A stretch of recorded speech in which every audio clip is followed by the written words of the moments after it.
Welcome to Prime Life. We call it Retirement 2.0. Leave each episode with tips and new ideas to help you navigate retirement in our new age. It's your time. Make it count. This podcast is for educational purposes only. It is not intended as medical, investment, or financial advice. We do not sponsor or endorse any of the individuals, companies, products, or services featured on this podcast. Any statements or opinions expressed are of the individual who makes them. We hope you enjoy the episode.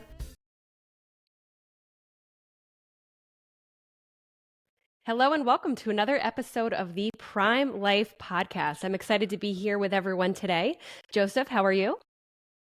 I'm great and looking forward to a fun-filled episode. Yes, absolutely. As we were opening up the show today, we were talking about the Jetsons, and what better way to start a conversation on any day of the week is to talk about those fine folks. Mary, how are you? I'm great, and I really wished I had a robot like Rosie. I think that was her name, but I would love that, but I don't. So I just have one of those shark vacuums that goes around, and it's what I have to deal with. But without further ado, excited. We have a wonderful guest. His name is Lawrence Kosick, and he's a pretty amazing gentleman. He is the president and co-founder of GetSetUp. Lawrence, tell us a little bit about yourself and your company and, how that all evolved. Sure. First off, very happy to be here with all of you. We started the business a little over 3 years ago, and there was 3 co-founders, of which I'm one. And we were all struggling with helping friends, family, and older loved ones. Although, I'm 56 now, so I'll throw myself into that category as well. So maybe collective we. But we were all thinking through, how do we help our friends, family, and older adult loved ones with technology, with Zoom, a safe, secure place where they can go and learn the things they need to learn to live happy, healthy, more connected lives.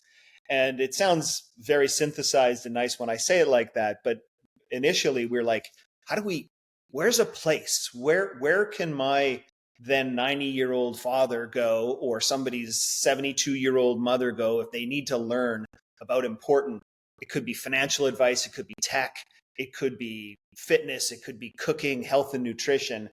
And there wasn't the place. Like there was a YouTube and there was, Coursera and great places like that, which are just basically asynchronous video. You just go and watch and learn if you're so inclined.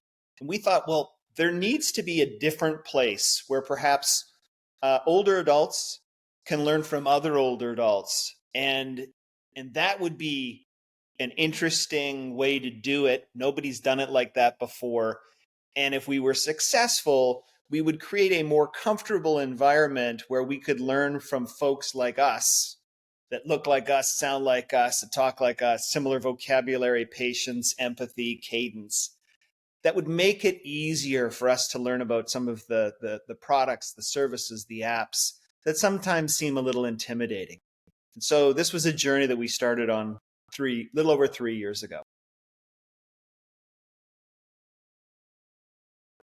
I am really excited to hear about this, Lawrence. I have family members who are all ages who could be looking for help in learning and accessing information. And it's interesting what you said about, hearing from people like them, using the same vocabulary, the same cadence. We've had previous episodes where individuals have talked about, what it means to actually be spoken to in a way that they can interpret and understand. So kind of pushing that thread a little bit farther down, how does GetSetUp facilitate purpose and socialization on top of the education that it provides?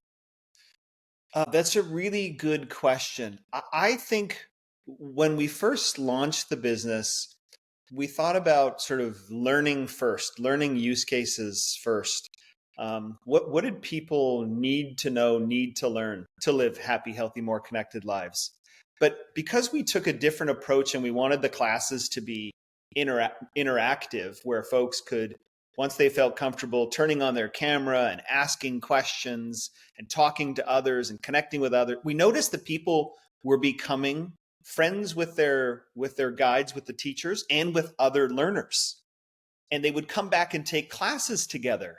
And I don't know why we didn't expect that, but it was a wonderful byproduct, because we know instinctively that a lot of the demographic that we serve, they're alone. They may not have friends, family, or loved ones. They may live in a rural area where they don't have access to, local services, community centers, gyms, libraries. And so we become sort of the default place where they can go and they can access these services virtually. But we did it in an interactive way so that they could start making friends. And that became important because we became their community when they couldn't always get out of the house or get down the street or get to the gym or go take a cooking class. And so that was a wonderful byproduct of doing interactive classes.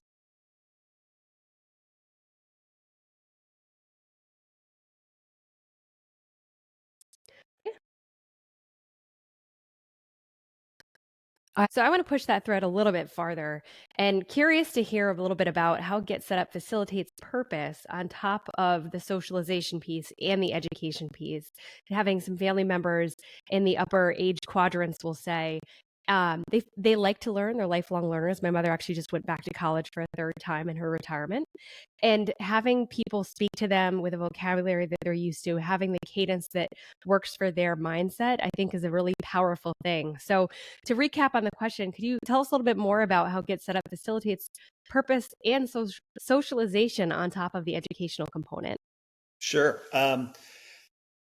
When we initially started, I think, quite honestly, we focused on sort of the learning first, right? It's like we could create interesting classes and content where older adults, of which I consider myself one at 56, I suppose, we could come and learn the things we wanted to learn to live comfortable, happy, more connected lives, whatever type of curriculum that entailed. And we wanted to do it in a more interactive way so that it wasn't just asynchronous video. So people just weren't watching something and then leaving. They could talk to folks, they could ask questions, they could communicate with other learners. And what really surprised us, I suppose it shouldn't have, but what it did surprise us, in fact, was after folks took 5, 10, 15 plus classes, which people often do in like the first 30 days, they become friends with the guide, the teacher, they become friends with other folks in the class, and they start to become part of the community. And when they come back and take classes together, I think we know by default, they've made some friends. And so you've reduced some loneliness, you've helped people find a little bit more of a social circle. And that's wonderful. That sort of addresses the social part of your question. The purpose part of your question, there's a couple different things that I think are important there. Because we're reskilling and upskilling older adults who then teach other older adults in this live interactive way. Where do the guides come from? Well, a lot of them come from the community where they start out being learners, and after 5 or 10 classes, they raise their hand and they say, "Hey, I'm a retired doctor, lawyer, teacher, nurse, yoga instructor. Can I teach on the platform? I have a skill." And so we'll put them through a training. It's usually, our academy is about, I think, 7 to 10 hours type of thing. And then if they're able to sort of check all the boxes, they're able to either do community-led classes on the platform or something perhaps a little bit more academic. And that gives them purpose, because we are taking their expertise, things they want to share, and helping others. And I think it's a wonderful thing, because when you have older adults helping other older adults, rising tides lifts all boats. So you mentioned the loneliness epidemic. You mentioned meaning, purpose, camaraderie. So you're accomplishing all those on this platform, which is great. Obviously, people are using their minds, so the cognitive skills are getting tighter and stronger, and the brain keeps working, which is, as we know, helpful as we age. I'm curious, as you've built out this platform, you probably started with some core content areas. Has there been a surprise to you and the team of content that was consumed more than any other area. You may have thought, hey, cooking is going to be our number one class, but it was really, something else. I'm just curious. And we'll get that answer after a brief word from our commercial sponsors. NASA is always working harder to be your carrier of choice. We offer insurance products that can help you meet your retirement goals, such as protecting your savings, securing lifetime income, or paying for healthcare costs. We're dedicated to providing best-in-class service and are keeping things simple, and we'll have your back. We have around 400,000 policyholders and contract holders and have been doing this for a long time, 170 years, but we remain humble enough to always try to improve. For more information, visit nfg.com. NASA insurance products are issued by Nassau Life and Annuity Company of Hartford, Connecticut, Nassau Life Insurance Company, East Greenbush, New York, or Nassau Life Insurance Company of Kansas, Overland Park, Kansas. Subsidiaries of Nassau Financial Group. Products are not available in all areas. Policyholder counts are for all Nassau companies as of September 30th, 2022, and are subject to change. Coverite is the first digital concierge health insurance platform focused on Medicare. Their mission is to make Medicare more transparent and accessible for America's 60 million Medicare beneficiaries. By simplifying a traditionally confusing and complex decision, Coverite delivers a simple, seamless, and hassle-free plan selection and enrollment experience. Try the Coverite platform and see for yourself why they've been referred to as the TurboTax for Medicare. Visit coverite.com/podcast to learn more. It's a good question. I think we test a lot to try and figure out what's going to resonate with folks, what they're going to want to learn. We finally realized the best way to do this was to ask them. And so when we first started, Joseph, we took our best guess, and most of it was basic tech, like as the name would suggest. How do you help people get set up on whatever device they have, smart device they have, which could be a tablet, it could be an iPhone, Android, it could be an old laptop, a new laptop. What did we need to do to get them into sort of their first Zoom or video class? Because once we did that, you opened up a whole new universe of anything and everything that you could then teach them, right? So it's a very long way of saying a lot of folks start with basic tech and getting comfortable there. And then after you've had, 5 or 10 sort of classes there, perhaps, you're ready for some other interesting things. And it could be the next popular categories are things like health and wellness, anything related to managing anxiety, meditating, healthy cooking at home, all kinds of different exercise at home. And exercise in particular is an interesting one because it has a different sort of usage pattern. People come more often to do regular exercise classes with their favorite instructor. So they'll come more frequently for exercise classes versus if they need help with their LinkedIn profile because they still want to keep working. They might be 65 and have decided, hey, I need to keep working. So I'm going to enhance my digital resume. They come and take a LinkedIn class, and that might be a one and done, purpose achieved. But for others, they might be needing to learn basic tech so they can then take a bunch of other interesting classes that they either want or need to take to accomplish whatever the goals are. Lawrence, I have 2 comments and then I have a question. First comment is peer-to-peer learning is very powerful. My husband's a teacher. This is not his first career, and he certainly has utilized that. And I believe at any age, peer-to-peer is wonderful.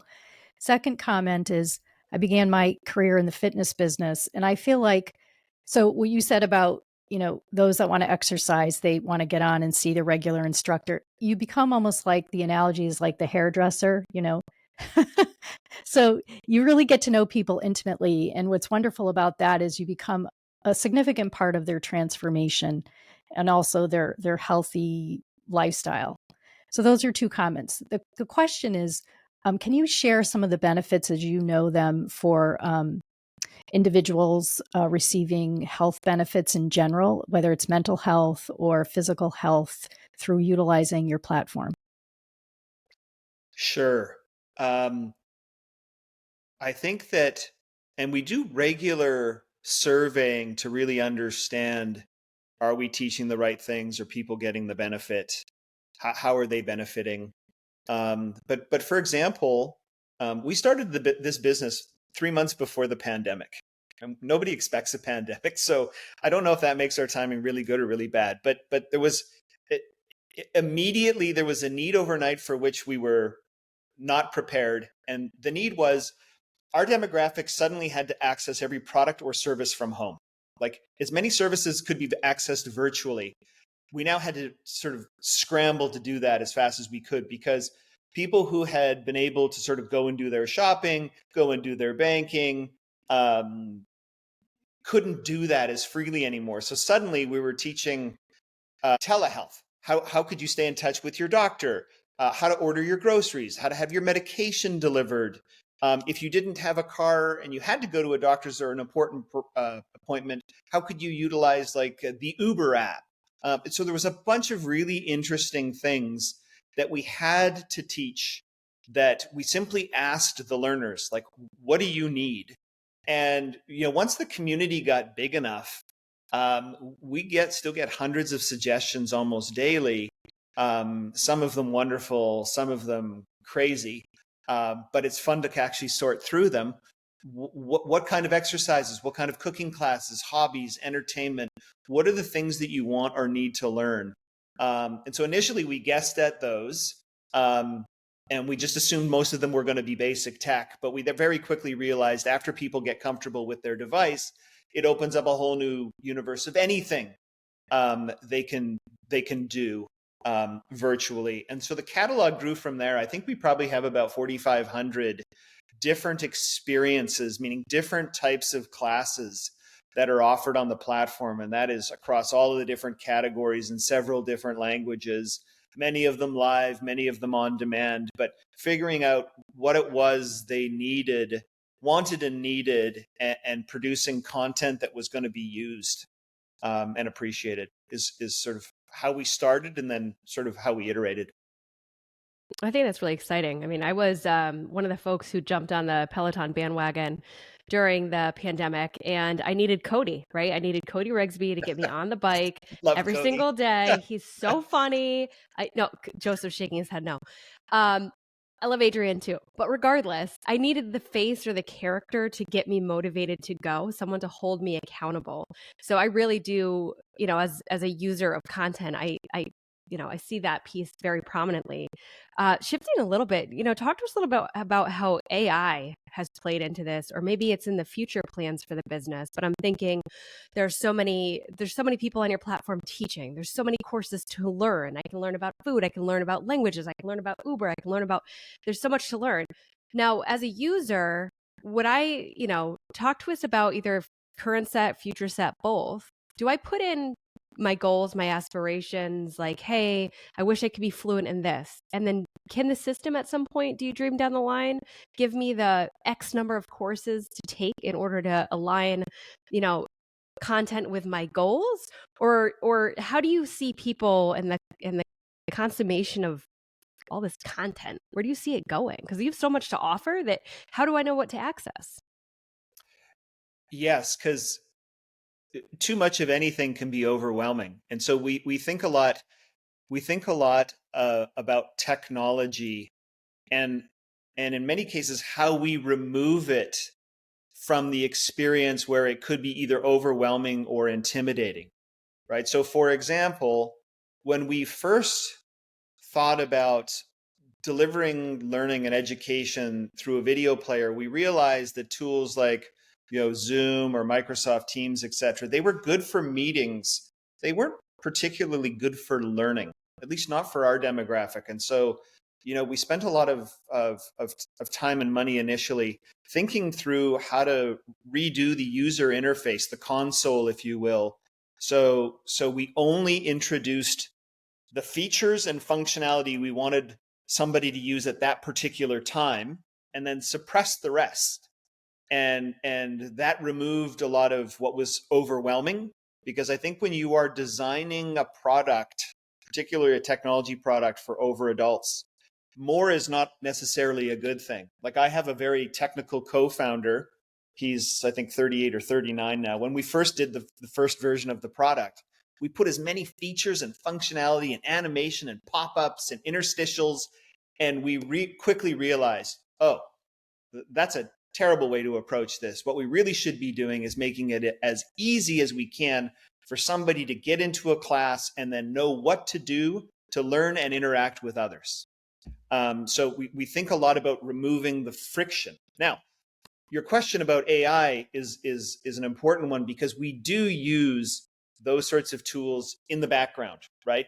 And we think that we'll increasingly surface them as our learners sort of get more comfortable and we understand who's ready to sort of learn that way versus who's not. But the way that we think about and use AI now is that I think in the 3 years we've sort of been in existence, we have generated a lot of content and a lot of transcripts, like millions of hours of transcripts around commonly asked questions, where people get stuck, where they need additional help.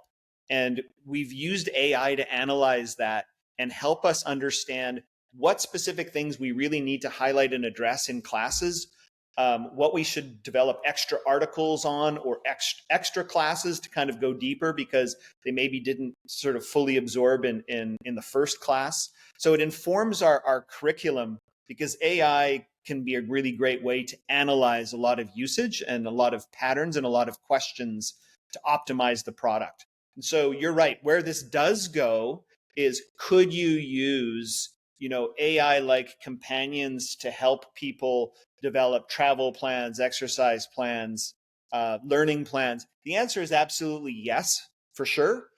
But we think that needs to be done in balance with making sure that humans are also talking to humans, because we do think that whole socialization piece is a really good anchor for us and a really good place to start so that we get older adults talking to older adults, working with their guides, feeling confident about learning what it is they want to learn. And when they want to do sort of more accelerated, more advanced sort of curriculum in different areas, giving them sort of AI companions is a thing that I think we'll probably see in the next 6 to 12 months, some of the time.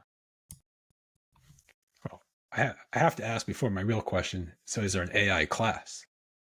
Oh, for sure. Oh, yeah. All right. So this is where I have to talk about my now 93-year-old father, because he's my biggest supporter and our biggest critic. Because I guess at 93, at least this is the way he explains it to me. He's like, Lawrence, I don't have a filter. I just have to tell you. And so I get 2 or 3 calls a week, usually when we've moved any button, changed any font, changed any color, or moved the time of a class. He is totally annoyed. And he's like, this is terrible. You guys, how At could least you you have an active user. Yeah. Or if he signs up for a bunch of classes, and so he gets notifications, but then he decides one day, these emails are too much. So he'll unsubscribe. And then when he doesn't get the emails the next day, he calls me and complains. Oh, it's good to have family involved, I guess. Yep. So we kind of jumped into the whole conversation here, but maybe just take it back for people that aren't as familiar with GetSetUp as some of us. Maybe talk a little bit about how a consumer can get started using the platform, what it costs, is there a cost, just the whole process so that people can, while they're listening to this, can maybe just go on there and sign up. Yeah, no, please. People should feel free to come to www.getsetup.org works.io works and .com works. So all 3 of those, www.getsetup.org. Come and try a class. There are a lot of classes that you can take at no cost. The whole idea for us was to make as many of these free and as available as possible. And for many, many folks, they can remain free in perpetuity. The way we approach this, and we tested this initially, when we first offered the product, we created a lot of different packages around subscriptions. And I think we wanted to test that. But if you think about the demographic that we're serving, a lot of them have been told, don't pull out your credit card and buy products, services, or do anything online because there's a potential of you being scammed. And that's a pretty common type of advice that most friends, family give their loved ones. So we realized that a subscription model, while important and may become more in demand over time, wasn't going to get us the friendly, accessible experience that would bring a lot of older adults to us initially. And so what we did is we built a lot of sort of free and available classes. And then we went to work trying to figure out what businesses or categories care about the health and wellness of their older adults. And so that's how we started working with the departments of aging for, I think it's 30 plus different states, and their health and human services departments. The state governments have a fair amount of available budget for the education and the health and wellness of older adults. Now, 3 years ago, all of that was available in a physical setting. You had to go down to a physical senior center to take classes. Now, the pandemic changed all that, and the government started to make more of these resources available for virtual education and virtual health classes. And so we really tapped into that and said, healthcare and government can actually cover the cost of a lot of the users on the platform, so we need not charge them. Now, if we aren't lucky enough to sort of assign them to a health plan or to a government or county relationship that will cover the costs, then a backup, we have a subscription so that they can still get access to the premium level of classes. But by and large, people can come, almost every day and have a very nice selection of things that do not cost them anything.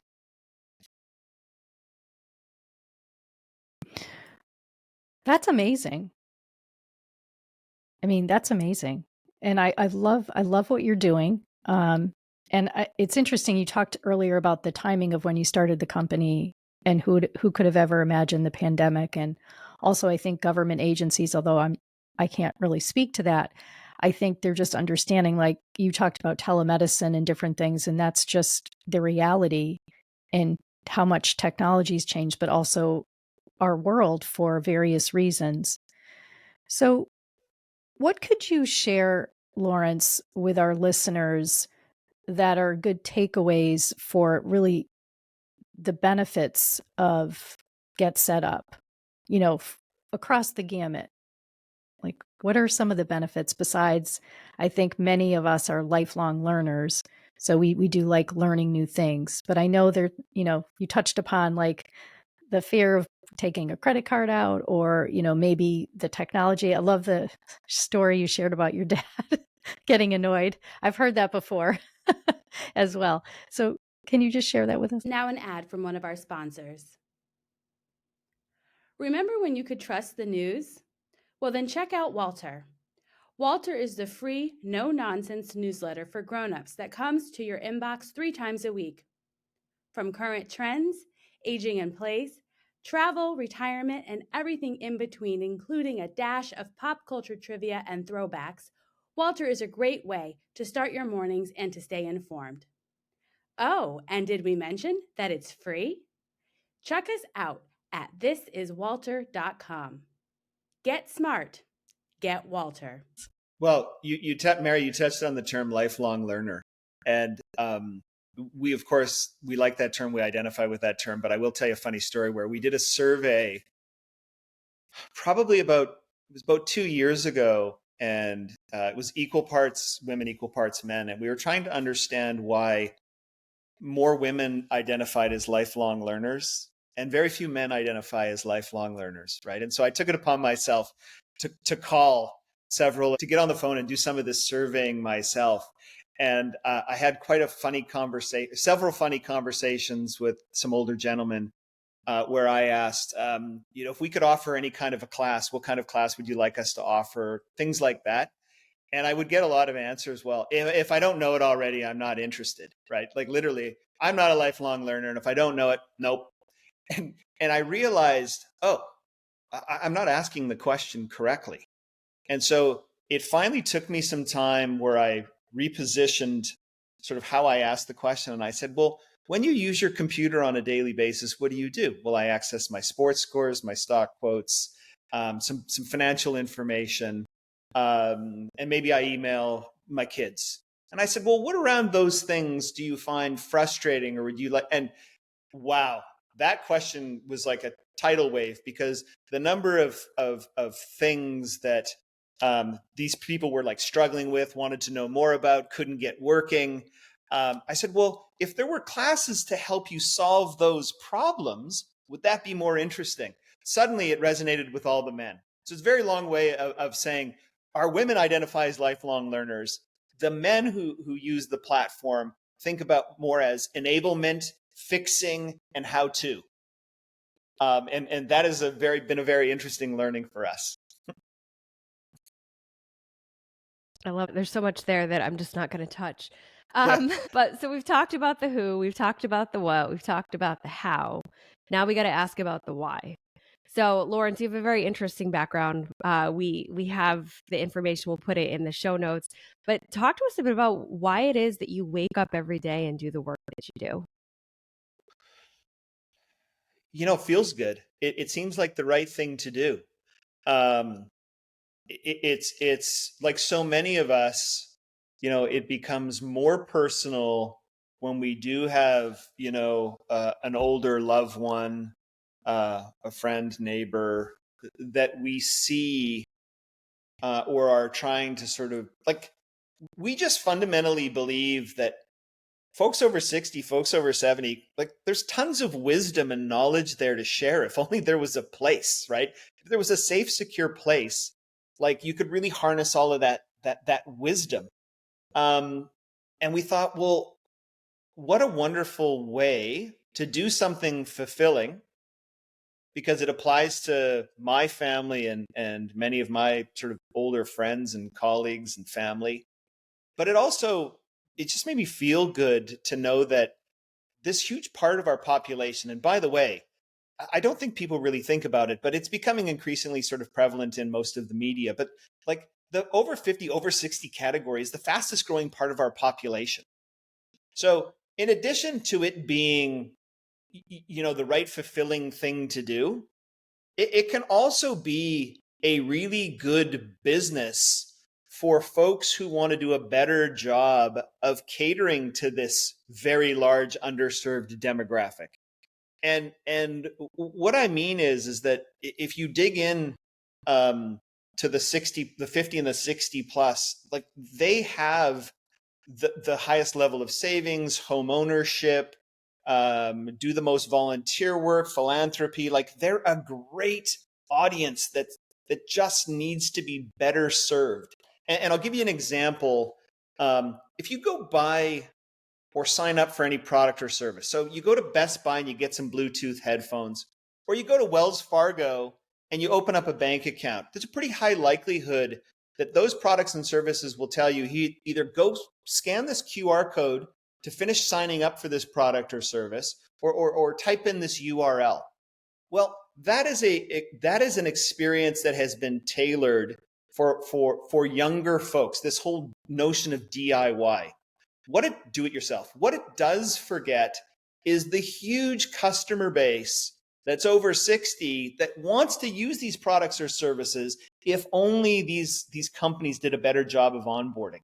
And so we feel like we can be that onboarding layer that helps the older adult population, again, including me, learn the important products or services they need to learn to live the happy, healthy, more connected lives. So we really just think that is a good, smart, fulfilling, helpful place to focus. I love that. And so much of that is so important. Lawrence, thank you for sharing your time with us today. As I mentioned, and Mary mentioned in the opening, we will share all of your social media accounts, etc., in the show notes. What is the best way for people to get a hold of you should they be interested in speaking with you directly to learn more about your work or accessing the platform, which you did mention before, but let's do it again. Sure. I mean, we'd love folks to come and take a class, or suggest to your friends, family, and older loved ones to come and take a class and give it a try. You can go to www.getsetup.org or GetSetUp.io or GetSetUp.com. We tried to keep it easy and get all of the domains so that no matter what people typed in, they could somehow find us. Still can sometimes be a challenge. If people want to find me directly, they can connect with me on LinkedIn for sure. My email address is lawrence@getsetup.io, so people can reach out to me directly. But happy to connect with folks on LinkedIn as well and stay in touch with anybody who's either got questions about the service or ideas about how we can do a better job. Well, it's fantastic. Mary, Joseph, thank you both for joining us today for yet another episode of the Prime Life podcast. And to our listeners, we appreciate you spending your time with us. We hope you are living your best life, and we can't wait to speak with you next week. So for today, thank you very much, everyone, and onward and upward. Remember to subscribe to the Prime Life podcast anywhere you find podcasts. You can find all of our episodes, contact information, and more on our website, primelifepodcast.com. Stay connected with us. Follow us on LinkedIn, Instagram, Facebook, and TikTok.